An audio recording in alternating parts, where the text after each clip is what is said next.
Welcome to What's Your Baseline Shorts. In this series, we're distilling down our usual long-form content from the What's Your Baseline podcast into a more concentrated and visual form. Right, but most importantly, this is a brief, focused discussion about a key topic in architecture, process, business, change, and so much more. One topic, one session, one take. That's What's Your Baseline Shorts. My name is Roland Volt, and today I'm joined by my co-host, JM Merlinson. Hey JM, how you doing? I'm doing great. We're back on video. What? Woo! I know, but I love What's Your Baseline Shorts. And What's Your Baseline Shorts gives us a chance to talk to people we really love a little more than we got to in the podcast episode. This is a special time because today we got Mike back. You're loving. We're going to talk about things. Hold on, just to set the record. You're loving somebody else more than you love me as your podcast host? Never. But here's the thing. Some of our guests, they don't do just one thing, or they don't have just one thing they want to talk about. And sometimes we just want to capture as much as we can in the sessions we have with them. For this one, Mike wrote a book. And if you haven't watched the What's Your Baseline episode yet about it, please go and watch or listen to the whole episode. But this is going to be talking about the process of writing a book for business audiences. Something that I think, Roland, you and I are pretty interested in as well. Hopefully our audiences too. So, Roland, you wanted the biggest question to start off with. You asked me before we started recording about the motivations. Talk to me about motivation. Now you're confusing this. I'm not the important person here. You know, the important person in this conversation is Mike. But let's start with the easiest question of all. Why? It's a great question, Roland and Jam. So let me step back a little bit and kind of talk about the arc of my career. So I started my career in 95, 96 as a pure technologist. So I was a Java, C++ programmer, solution architect. I ran large development programs. So if you think about it, my focus was, and you could literally throw me in a closet and people would shove coding instructions under the door. And my responsibility was to deliver working code that was bug-free, on time, et cetera. I didn't have really any context for what each of these businesses did. Then when I joined EY, I got introduced to a new world and one of my first projects was to create a capability map for a large bank. And I had a kind of a moment of epiphany where it's like, wow. And this is, I'm going to date myself here a little bit, but if you ever seen the Better Off Dead, in that scene, this is a 1985 movie, so I'm really dating myself. He says, one of the guys says, "This is pure snow. Do you know what the street value of this stuff is?" I'm like, that was my epiphany. I was like, wow, this is like so powerful. You could have everything a bank does or an organization does on a single sheet of paper. So within my career then, within consulting, I dedicated myself to this concept. So I started a process excellence capability within the financial services organization at EY.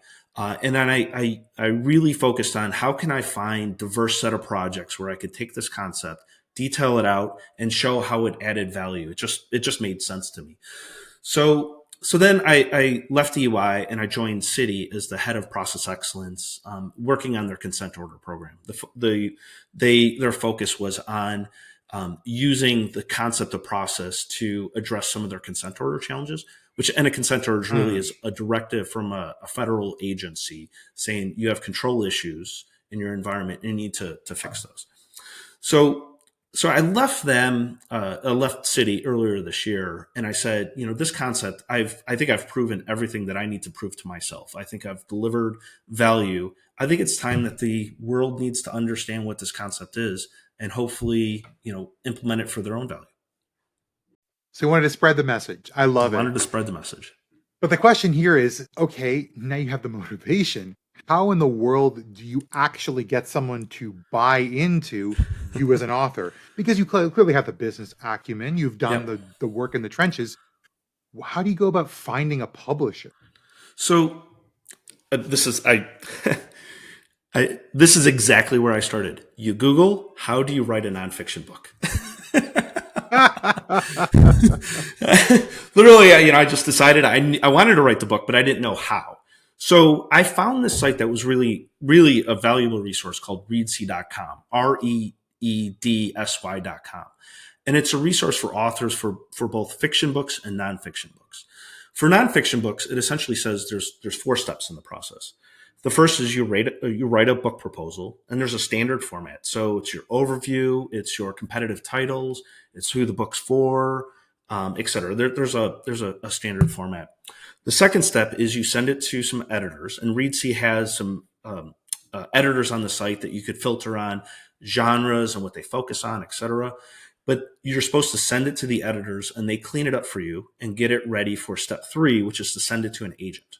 You send it to an agent. You have a whole pitch of why you should take me on as a client. Then you get an agent, and then step 4 is they send it out to publishers, and you get publishers. I got lucky with step 2.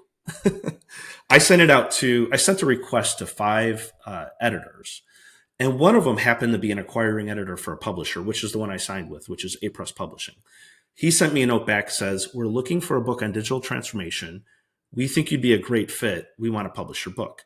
So I had a phone conversation with him. He's like, let me take it to my leadership and pitch the concept. 2 weeks later, he came back with a contract. And I was like, okay. So then I had to go a little bit backwards. I had to find an agent to help me with the contract, because I don't know anything about publishing contracts, the T's and C's and whatnot. But, I'd say I got lucky. I didn't have to go through all the pain of finding a publisher. It just happened. So how long does it typically take? Do you have some, anecdotal information from others? Are they still searching for this, or? I've heard it could take 6 months to a year just to find a publisher. So I don't know. I lucked out. Well, hey, sometimes you have to do this, Yeah. And then they put the pistol on your chest and said, Mike, go write words. We need it tomorrow, or what is the timeline that you typically see there? So when we were negotiating the contract, there's we went back and forth a little bit on the end date. We settled on. So I started this process March 1st. And I think it took me about a month to get the publishing contract, or maybe a little bit more. But then I put in there end of August for the completion date, that I would have all my drafts ready. Wow. I have not done this before. I didn't know. I'm like, we'll see. So it was quite the process. I'll tell you, it was a lot of work. I was writing pretty much every day. Well, at the start, Monday through Friday, 3 hours a day. Mm-hmm. And I'd say no more than that, because you get just mentally fried after that. But then as we got closer to the deadline, they communicated with me. They really wanted me to hit the deadline to be able to publish the book this year. So I was motivated too.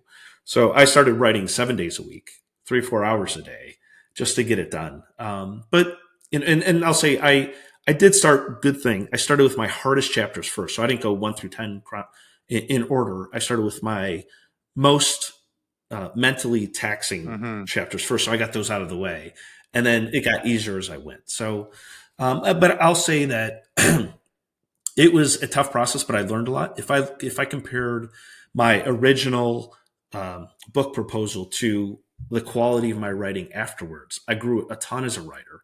I learned a lot about the process of how you do research and how you have to keep detailed notes of where you got each information so that you could do citations, right?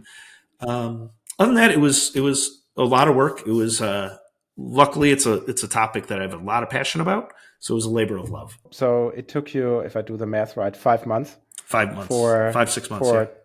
10 pages, or how big is the book? It's I don't know yet, so I haven't seen it from the copywriter yet. But if you look on Amazon, it says 345 pages. Ooh, I think wow. that's probably about right. It's going to be about 350 pages when it's all said and done. Wow. So you've learned a lot through this process. My question is, for aspiring writers in the business space, what would you say your top 2 tips are for making a really effective piece of work for a publisher and for an audience? Well, I think go through the process that I mentioned, but I think you have to dedicate to this process. There's so many distractions. If you're trying to do this while you have a job, dedicating 3 hours a day or whatever you need to do is a chore. So I think you need to really think through, how much time can I really dedicate towards this? What is my realistic end date? And then how am I going to keep myself focused? It's not, especially a book like this, it takes a lot of research, and you have to be up on the latest. And then the cost for your summer house in the Hamptons, that's also pricey, where you write it in the dunes and all that stuff, And all your coffees at Starbucks where you got your laptop open. Oh, I'm No, a writer. I'm a writer. You have your personal chef if you're in the Hamptons, and you Wow. have your personal barista doing this. So Starbucks. I don't know what author you're talking to. I think on this one you're talking to Michael Schank. Oh, well, speaking of Michael Schank, we had this fantastic episode. Once again, go listen to it, everybody. But most importantly, go make sure to buy Mike's book. It's coming out. You'll find all the details on whatsyourbaseline.com. But we have a really cool thing to do because Mike's been very generous. He is going to do a giveaway. Whoa! Of 3, count them, 3 copies of his new book. All you have to do is be subscribed or at least following the page on LinkedIn for What's Your Baseline. Make sure that you comment on one of these posts that is posting this What's Your Baseline's shorts, and we'll draw from those names and send you, or at least communicate with you to get your address, to send you a copy of Mike's book. That's really exciting. Thank you so much, Mike, for giving away a couple of your books. Absolutely, yeah. And I'm excited to be here. Thanks, guys, for the time, and excited to hear the comments in the post, and happily I'm giving the books away. Yeah. It'll be great. And it will. Well, until the next one, friends, I've been J.M. Erlinson. I'm Michael Schank. And my name is still Roland Vogt. We'll see you in the next short.